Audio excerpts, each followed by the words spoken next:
Rosario Jessica Taktakan Abrenica, the head of the HIV Pavilion at San Lazaro Hospital under the Department of Health.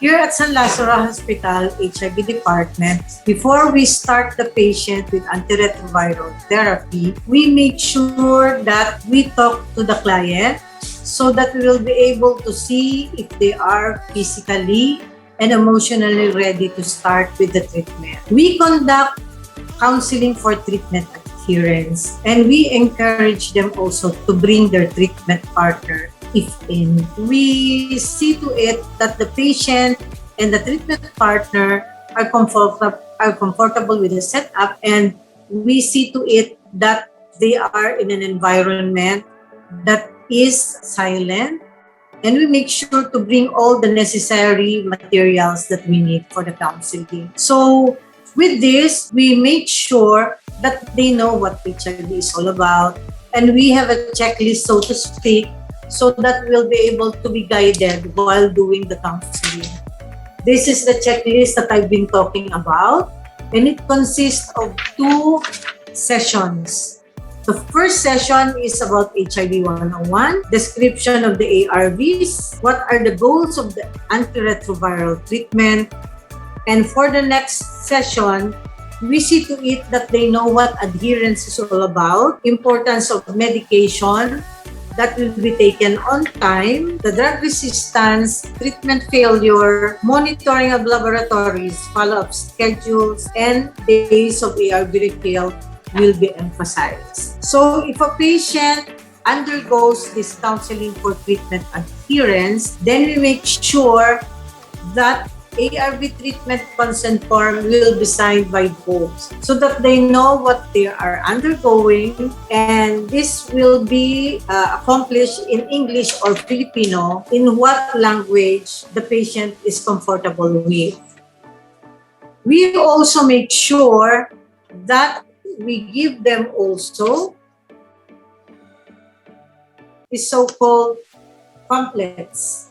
This shows how the antiretrovirals will be taken, and this one shows other antiretrovirals, when to see a physician if needed, because this includes the side effects that these medications might have.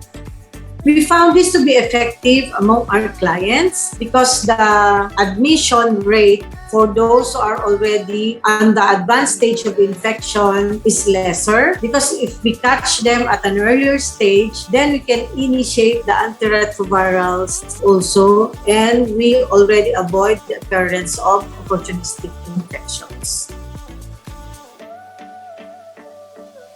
Ang kahalagahan ng may treatment partner ay meron siyang taga-suporta. Hindi ito taga-sumbong, kundi sila ay mahalaga sa pagpaparemind kung paano tinitake ng gamot at encourage them to be taking the medication so that they will be able to adhere to the regimen. Ang treatment partner ay pwedeng kamag-anak, peer, or kasama din na pasyente kung may ka-close sila. Pwedeng other organizations that might be able to help them. Pwedeng ka-partner din. Pwedeng kaibigan. So marami ang pwedeng maging treatment partner. But we are requiring only one if there's one that can assist this person to be taking these medications.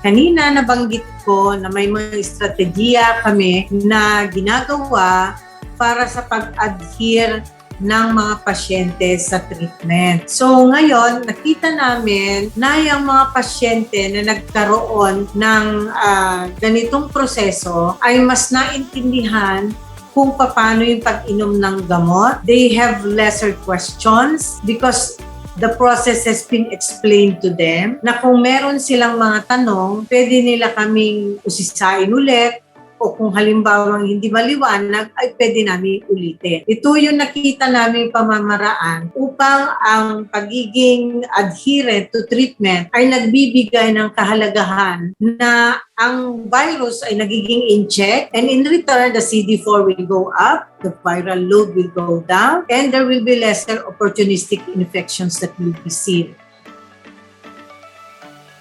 With the years of practice that I have here at this institution, I have been a witness to many of my patients who have been maintained an antiretroviral therapy for the longest time and have undetectable viral loads. Wala rin silang mga side effects, adverse reactions, so they are happy being maintained on such regimen and that they don't need to be shifted to other newer medications. For every encounter, we make sure that treatment adherence is practiced because it does not only happen before the start of the ARV medication. Marami na akong nakita din na yung mga bata, when we started with antiretrovirals, syempre during the time na bago pa lang, hindi talaga nagtatagal ang buhay ng mga pediatric AIDS. Pero ngayon, marami na kaming success stories, nakakaabot na sila ng 18 and in fact, nakakapag-debut na sila. Which made us very happy kasi nakita namin na yung quality of life maganda